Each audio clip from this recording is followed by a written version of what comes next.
Magandang umaga, narito na ang mga unang balitang hatid ng GMA Integrated News.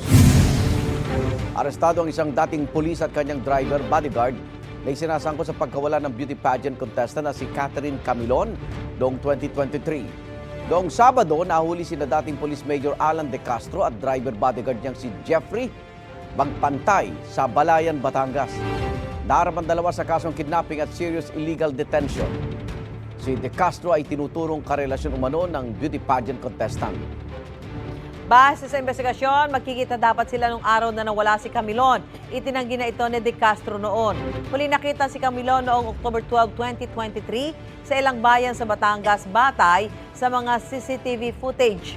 Ayon naman sa ilang saksi, nakita nilang duguan si Camilon at inililipat ng sasakyan at naroon umano sa lugar si Magpantay. Kalaunan, isang abandonadong sasakyan ang natagpuan ng mga pulis. Ayon sa PNP-CIDG, nag-match ang hair strands at dugo sa sasakyan sa DNA sample na ibinigay ng mga magulang ni Camilon. Wala pang pahayag sina De Castro at Magpantay. Arestado na ang isa sa mga dating opisyal ng gobyerno na sangkot umano sa maanumalyang pagbili ng COVID-19 supplies noong kasagsagan ng pandemic. Sa Davao City, inaresto si Lloyd Christopher Lau, dating officer in charge ng procurement services ng Department of Budget and Management. Sinampahan siya ng kasong graft ng ombudsman nitong Agosto. Bilang PS-DBM-OIC, tinanggap ni Lau ang mahigit 41 billion pesos na pondo ng Department of Health na inilipat sa kanyang opisina para ipambili ng COVID-19 supplies noong 2020. Isa sa mga binilhan ng umano'y overpriced COVID-19 supplies, ang Parmalee Pharmaceuticals na malaking bahagi ng investigasyon ng Senate Blue Ribbon Committee. Nasa kustodiya ngayon ng PNP-CIDG Region 11 si Lau at inaasahang magpipiyansa ng 90,000 pesos. Wala pa siyang pahayag. Si Senador Ison Tiveros na isa sa mga nag-imbestiga sa Parmalee, umaasa nga aminin ni Lau kung sino ang kanyang big boss na nasa likod ng korupsyon umano ng bilyong-bilyong pisong COVID-19 funds. Dismayado naman si nooy Senate Blue Ribbon Committee Chairman Richard Gordon. Saan niya ay napakababang piyansang itinakda ng korte kay Lau kumpara sa laki ng pondong ninakaw umano sa taong bayan. Never again, yan po ang sagot ni Vice President Sara Duterte nang tanungin kung makipagtambalan ba siya ulit sa mga Marcos. Dumalo ang bise sa pagdinig ng Kamara tungkol sa umano'y maling paggamit ng pondo ng OVP pero tumanggi siyang manumpa at maaga ring umalis. May unang balita si Ian Cruz. Please stand up and raise your right hand. Nakaupo lang si Vice President Sara Duterte habang nanunumpa ang mga resource person mula sa Budget Department at Commission on Audit para sa pagdinig ng House Committee on Good Government and Public Accountability. Nauna na kasing tumangging manumpa ang bise. Ang nasa rules ninyo, witnesses lang po ang nag-o-oath. Wala po kayong rules sa resource persons.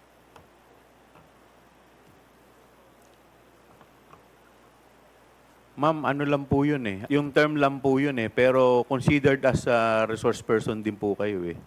Yes, sir. Opo. Resource persons nga po Kayo nakalagay witness dito. din po at saka resource person po. Dinipensahan naman ni Pampanga Representative Gloria Macapagal Arroyo ang bise. We cannot just trivialize.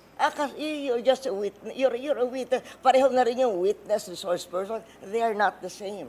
The Supreme Court says they are not the same. And somebody who appears to be the accused has a different tier of protection from a witness. The point of the Honorable Arroyo is well taken.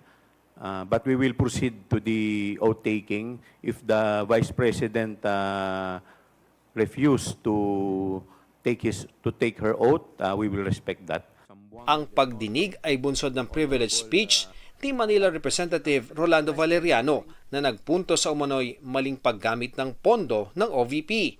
Pero git ng bise, wala silang ginawang mali at walang nawaldas na pondo. Kung mayroon mang audit findings, handa raw nila itong sagutin sa COA. At kung may isang pang kaso, haharapin daw nila ito sa korte. Ang dahilan daw kaya siya ang punteriya ng investigasyon, politika. What we are witnessing now is no ordinary legislative inquiry. This exercise is a well-funded and coordinated political attack. This much is evident from the very words of the privileged speech that prompted this inquiry. A speech that simply meant to say, do not vote for Sara on 2028. It is clear to me that this inquiry is not about misused funds, accountability, or governance. Instead, it is solely aimed at discrediting my name and my office to prevent future political contests. What you are trying to do is make a case for impeachment. Hindi naman ako kakandidato sa nalalapit na eleksyon. Sa nakaraang pagdinig ng House Appropriations Panel, inalmahan ni VP Sara ang pag-ungkat sa paggastos ng confidential funds ng OVP noong 2022. Inirekomenda rin ng Appropriations Committee na tapyasan ng mahigit 1 bilyong piso ang OVP budget para sa 2025. You have the complete freedom to do whatever you wish with the OVP budget. If you feel that all the documentary submissions are not enough, then by all means, huwag kayo magbigay ng budget. You may try to destroy me. You can skin me alive and throw my ashes to the wind. But let it be known, you will find me unbowed. Lumapit kay Chua ang bise at pagbalik niya sa upuan. May I request to leave the inquiry?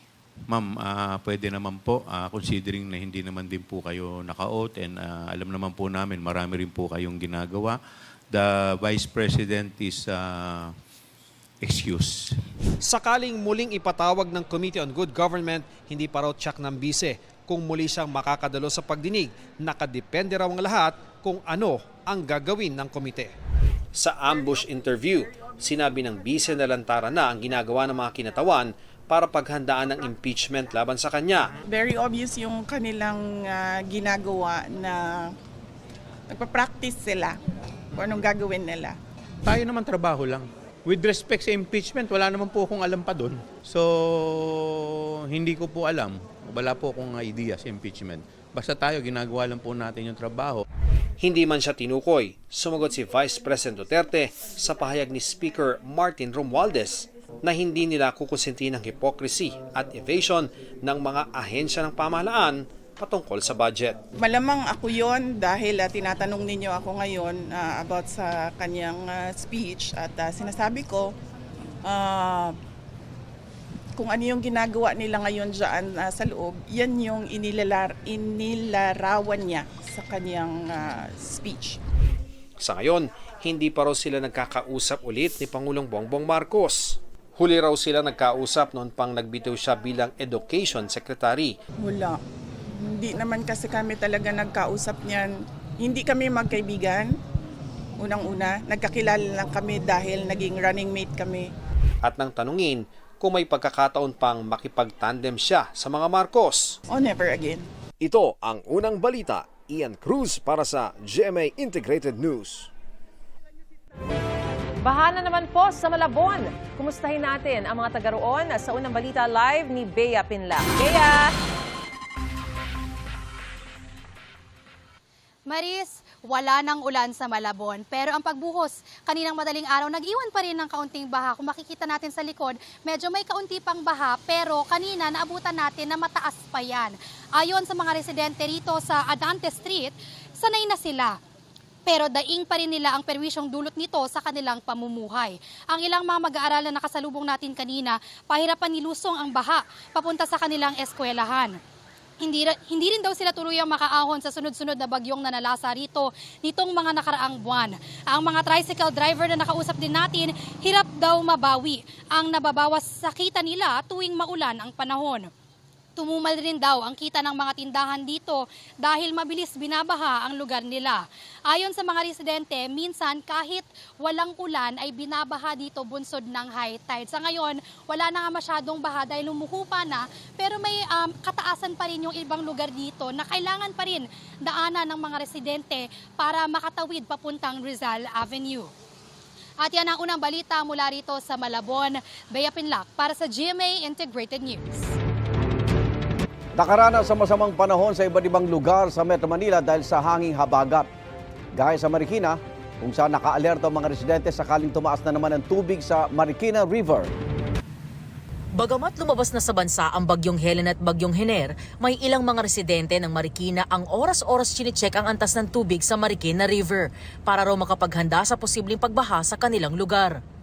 Gaya na lang ng 54 anyos na si Tatay Elmer, na arawan daw kung bumisita sa River Park lalo na ngayong panahon ng bagyo at tag-ulan. Kasabay na rin daw dyan ang kanyang pag-eehersisyo. Mga alas 3. Alas 6, everyday po. Everyday. Dito, Oo, kasi kapag nagising na ako ng alas 2, hindi na umano yung antok ko. O, nagigising na ako, preparation tapos maglakad-lakad na.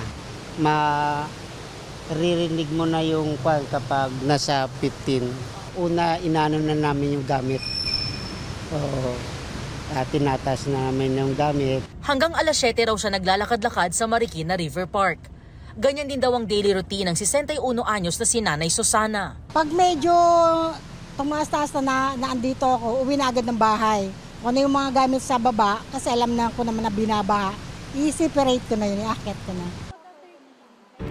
Haharap mamaya si dismissed Bamban Tarlac Mayor Alice Guo sa pagdinig ng House Quad Committee tungkol sa mga illegal na pogo. Bago yan, lumabas sa pagsusuri ng NBI na hindi tugma ang mga pirma ni Guo sa kanyang counter affidavit sa mga pirma niya sa Senate attendance at iba pang dokumento. May unang balita si Dano Tingkungko. Sa pagdinig ng Senado, naungkat kung si Alice Guo nga ba ang nakapirma sa counter affidavit na pinanotaryo sa Bulacan noong August 14. Kinu-question ngayon ng kontra sa Laysay dahil wala sa Pilipinas si Guo nung petsang yan, kaya imposible umanong nakaharap siya sa notaryo para rito. Pero sabi ni Guo, napirmahan na niya ang counter affidavit noong unang linggo ng Hulyo bago siya umalis ng bansa. Yung last page po ng document po, na-sign ko po. Na-sign mo saan? Na-sign ko po bago po ako umalis. Sino nag-prepare nitong page na ito para permahan mo? Sen, may kaso na pong sinampa po sa akin na invoke my right po. Pero lumalabas sa pagsusuri ng NBI nung ikumpara ang pirma ni Guo sa counter affidavit at ang kanyang pirma sa Senate attendance noong September 9, gayon din sa kanyang SALN at executive orders nung nakaupo pa siya bilang mayor, hindi umano tugma ang mga pirma. Kaya ayon kay NBI Director Jaime Santiago, nagsisinungaling daw si Guo. Sabi naman ni Senadora Risa Ontiveros na chairperson ng komiteng nag-iimbestiga sa mga pogo, managot dapat hindi lang ang kliyente kundi pati ang abogado. At dapat na rin daw itong imbestigahan ng Integrated Bar of the Philippines. Sinisika pa namin makuha ang panig ng abogado ni Guo tungkol sa resulta ng pagsusuri ng NBI. Pero kaugnay sa pagpapanotaryo umano ng counter affidavit ni Guo, kahit hindi personal na pinanumpaan, minaliit na mga abogado ni Guo ang babala ng Justice Department na posibleng pati sila ay balikan. Kung papailan mo ng kaso, lalo na kung isang abogado na ginagawa yung trabaho niya, wala kang mga ebidensya, speculations lang, mahirapan yun. Kasi meron din tayong, pwede rin kami mag-file ng kaso sa ombudsman. Nadagdag na ang qualified human trafficking sa mga kasong kinakaharap ni Guo sa korte. Non-bailable ang kaso na inihain sa Pasig RTC ayon sa DOJ. Umaasa ang DOJ na maglalabas ng warrant of arrest ang korte, lalo't nag-anunsyo na ang Senado ng posibleng huling pagdinig sa mga isyong may kinalaman sa Pogo. There is a possibility that she will already be released from the Senate's custody. The DOJ has no jurisdiction over the courts to determine yung timing po ng pag-release or pag-issue ng warrant of arrest. Of course, it would be in our favor na hindi siya makawala. Balak ng kampo ni Guo magpiyansa oras na maalis ang contempt order ng Senado. Sinong gustong taong makulong sa Pasay City? Wala ka namang conviction. Samantala dito sa facility ng police, yung safety niya is of private consideration. Siniguro naman ni David na pagdating sa korte, magsasalita si Guo. Sa court kasi, hindi pwede sabihin ng prosecution na nagsisinungaling ka, hindi totoo yan. Hindi niya sasabihin na, hindi ako naniniwala sa'yo, sinungaling ka. Hindi pwede yun.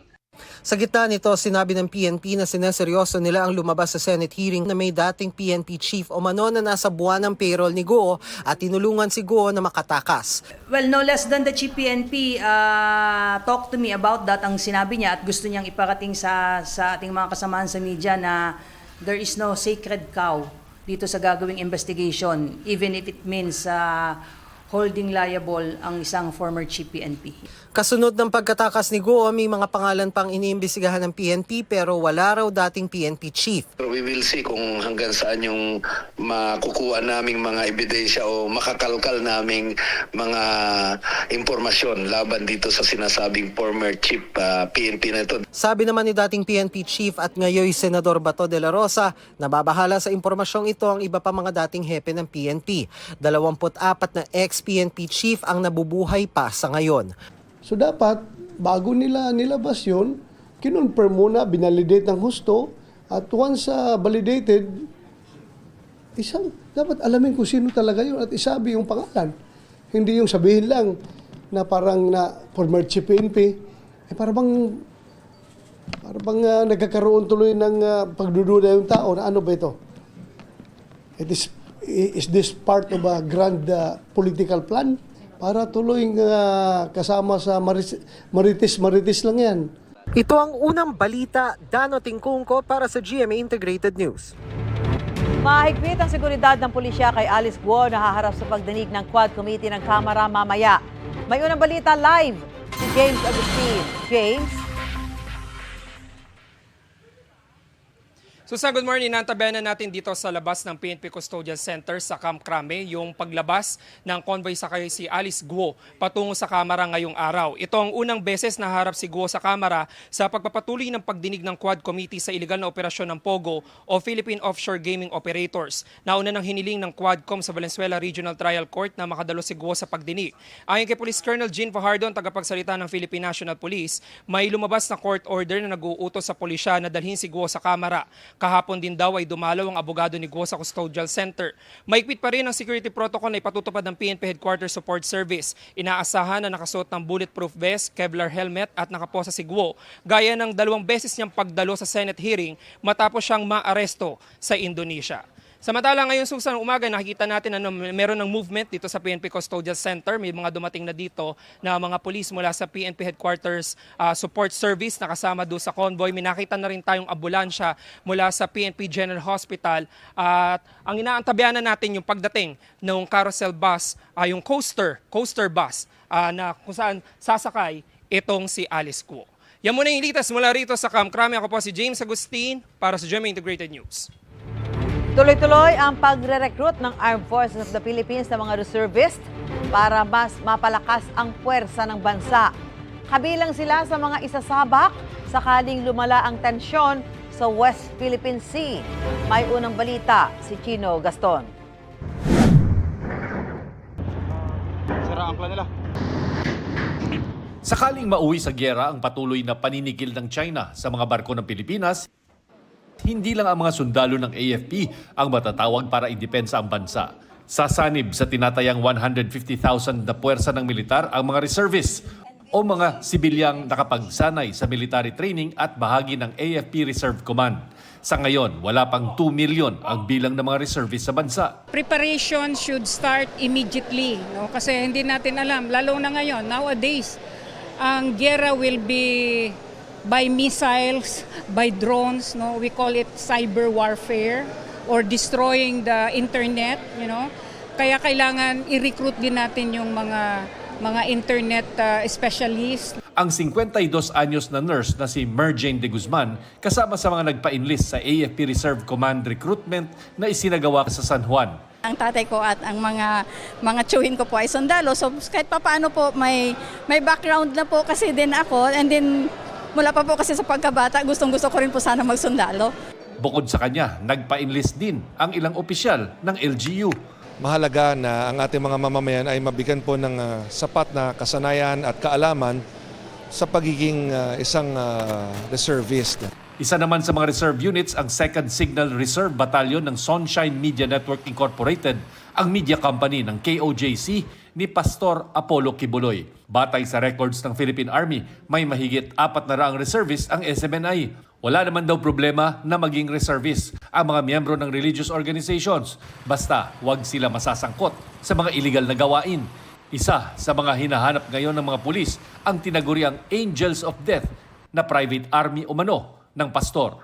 Once na meron ng investigation, once na ma-finalize na lang yung report and identify talaga nila na reservation involved in illegal activities, the Philippine Army can recommend na pwede siyang patanggal natin siya sa roster ng Reserve Force. Itinanggi na ng abogado ni Kibuloy na meron itong private army.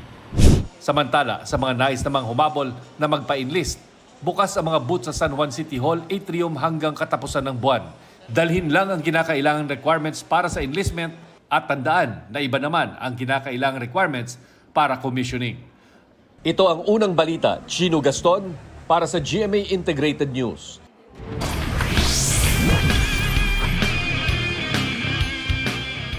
Mga kapuso, 4-0 na ang Benilde Blazers sa NCAA Season 100 Men's Basketball. Sa pagtatapos pa lang ng first half, 21 points na po ang lamang ng Blazers kontra sa Perpetual Altas.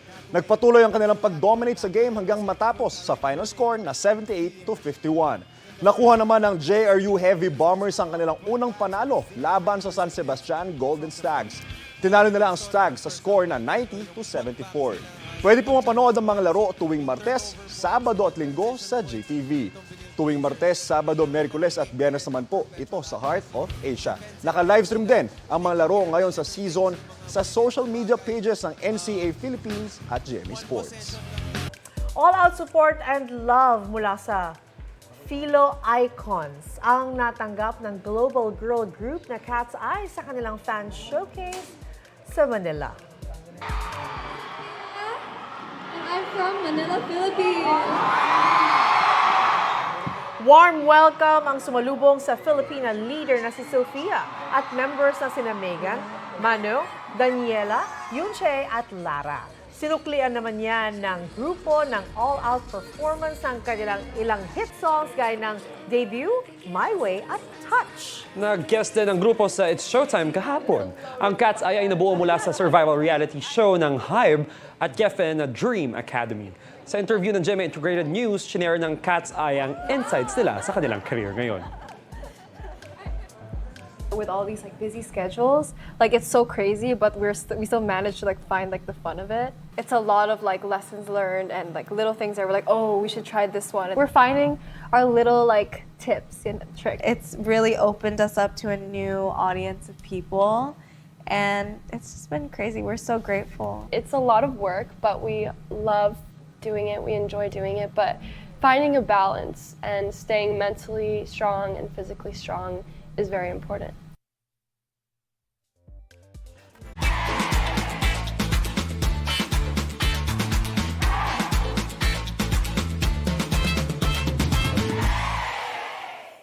Kapuso, para laging una ka sa mga balita, bisitahin at mag-subscribe sa GMA Integrated News sa YouTube. Sa mga kapuso abroad, samahan nyo kami sa GMA Pinoy TV at sa www.gmanews.tv.